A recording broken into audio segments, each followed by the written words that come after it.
this important discussion today, because we gather to honor the memory of the victims of 9/11.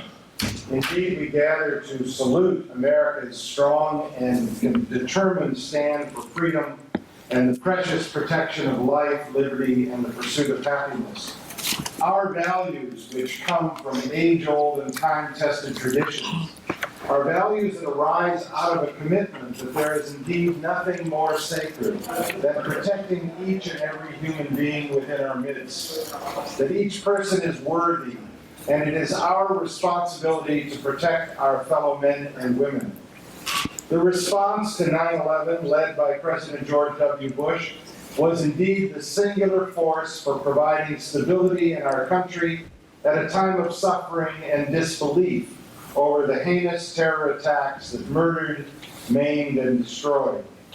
9/11 necessarily tore at the fiber and fabric of our society, but strengthened leadership, wove us back together as a people, a country, without regard to our race, religion, creed, national origin, age, gender, preferences, disabilities, or beliefs.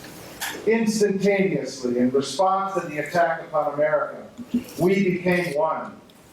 We stood together. We cried together. We cared together.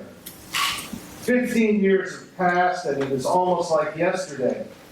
Let us reflect on where we were, where we have come from, and where we are going. Barely a week before 9/11, I had the honor of serving as the head of delegation for a group of respected non-governmental organizations gathered together in Durban, South Africa, for the UN Conference Against Racism. The conference grounds were an inferno of hatred toward Israel, toward the Jewish people, and toward America. And yet we did not see the forthcoming attack on the World Trade Center, the Pentagon, and our entire way of life.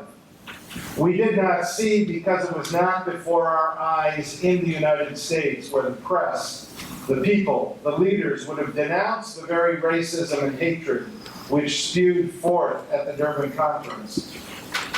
On 9/11 itself, I remember like yesterday being at the Chobe Game Lodge in Botswana and being alerted by a phone call from my law partner, Tracy Reichman-Kaler, about the attack on the World Trade Center. We were taken to a private home with a television where we watched the airplanes unbelievably flying into the Twin Towers and ultimately crashing down, destroying life, limb, and families. The incredulity was beyond comprehension. The words of our oldest daughter, Stephanie, when she called and said, "The borders to the United States are closed," ring in my ears even today. We made our way home through Europe and landed at Dulles on the first flight in via Switzerland. How eerie the sounds of walking feet from the plane through an absolutely empty airport. No kiosks, no shops, no coffee, nobody except security guards and certain selected airport personnel. Click, clack. I can hear those steps as we walk through the airport today. We gather today, however, not to reminisce or tell war stories. We gather today to put in context the suffering, the pain, the anguish, the loss of the victims.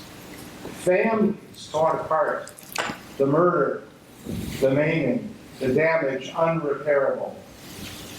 We gather today to also reflect and to honor the entire group of American victims of terror, not only those of 9/11, but those who suffered before 9/11 and have suffered since 9/11 in acts of international terror committed abroad.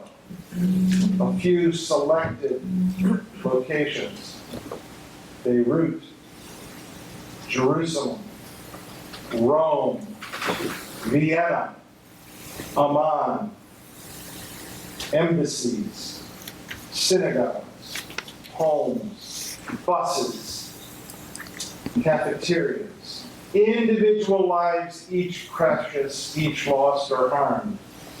As Americans, it is our duty to stand with and on behalf of each American victim of terror. We must not countenance, nor forget, nor look away from the victims. All too often, we concentrate on the terrorists, the perpetrators, and we turn the victims into people who somehow or other were guilty of living, guilty of being, or now even guilty of speaking out or protesting or calling for justice. We must support them. And we must force each perpetrator to be held fully accountable. Let us look at a brief survey of some matters in which I and my law partners, Noel Noodleman and Tracy Kalick, and our firm Heideman, Noodleman and Kalick, have devoted now 15 years to the representation of victims of terror. Against Libya, the Egypt Air hijacking of Flight 648, where all the passengers after the hijacking landed in Malta, were separated into two groups. Everybody in Group 1. And the Americans and the Israelis separated into first class as Group 2. And as they handed out passports for people to get off the airplane, the first Israeli woman reached out for her passport and was greeted with a bullet through her head, as the other Israeli woman and the Americans in first class washed, and each one took bullets in the head. As Americans, they were the targets, and as Israelis, they were the targets. And why was this hijacking picked to be a hijacking? Because at the time, Egypt, which owned Egypt Air, was too close to Israel. And as a result, the plane going to Cairo was hijacked.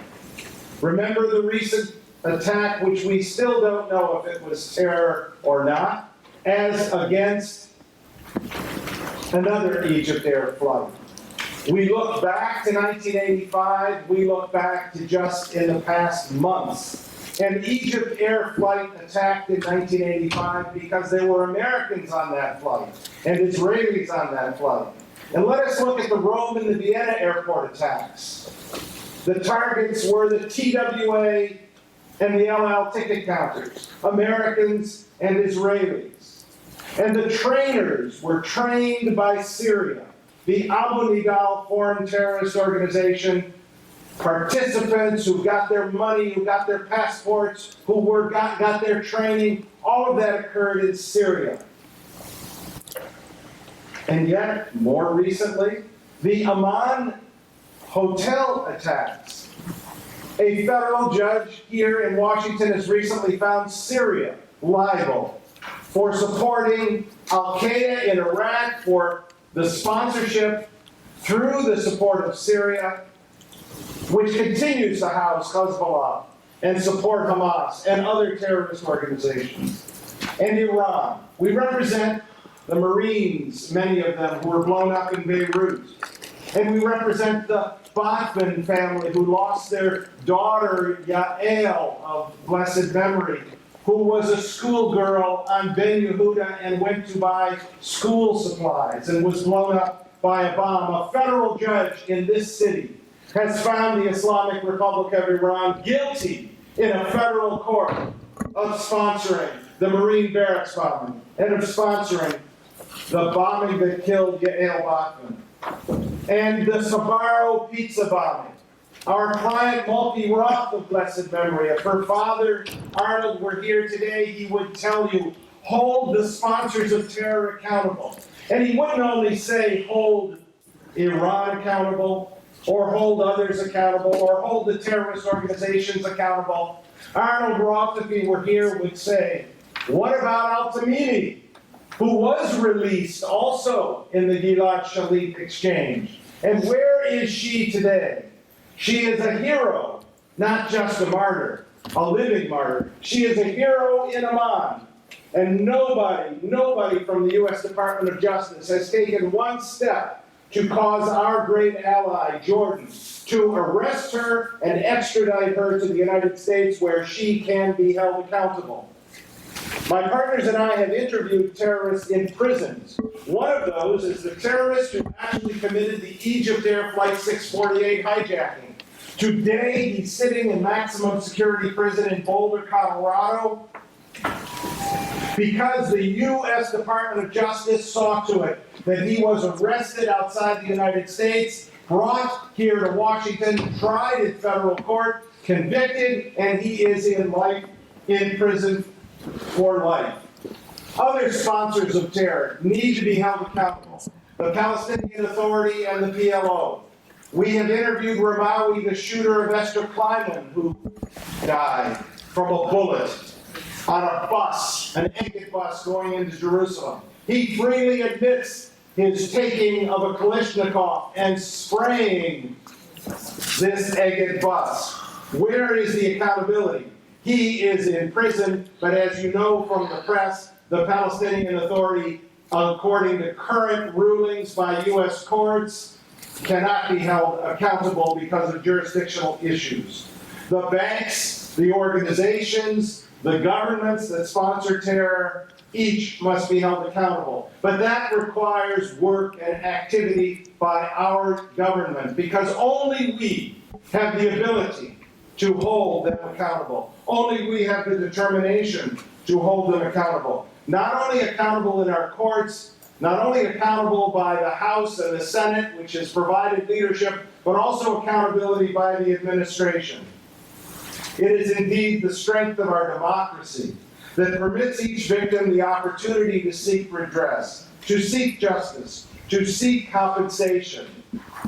It is the confluence of the work of the Senate, the work of the House, the work of the White House when they will, the work of the courts, the work of the victims and the victims' lawyers that indeed provides the power of the United States to truly hold the terrorists and the sponsors of terror fully accountable, legally, morally, criminally, personally, irrevocably, and yes, also financially.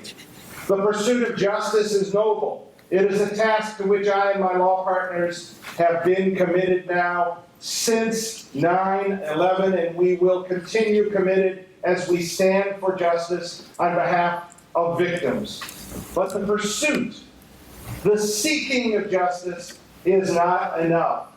We must see to it that, as the Senate recently did, and Senator, we thank you for your leadership, as the House recently did, and Congressman, we thank you for your leadership, that laws are passed that will hold sponsors of terror accountable. And we ask the White House to support that legislation, not to proceed with the President's threat of a veto, because that would be a gross miscarriage of justice. And to conclude, we must remember and honor the victims. It is through their pain, their suffering, that we have the strength to fight, to stand up, to speak out, and to take every possible step to hold the perpetrators and the sponsors fully accountable. In the memory of the victims of 9/11 and all American victims of terror, we salute our senators, our members of Congress, and our leaders who stand strong and who do not forget. In the name of each victim, let us all recommit ourselves to the precious values we hold so dear as Americans: life, liberty, the pursuit of happiness, and the right to enjoy our families, our friends, our America, and all that is good around us. Good that only happens because we stand up, we work together to make tomorrow a better day. Thank you.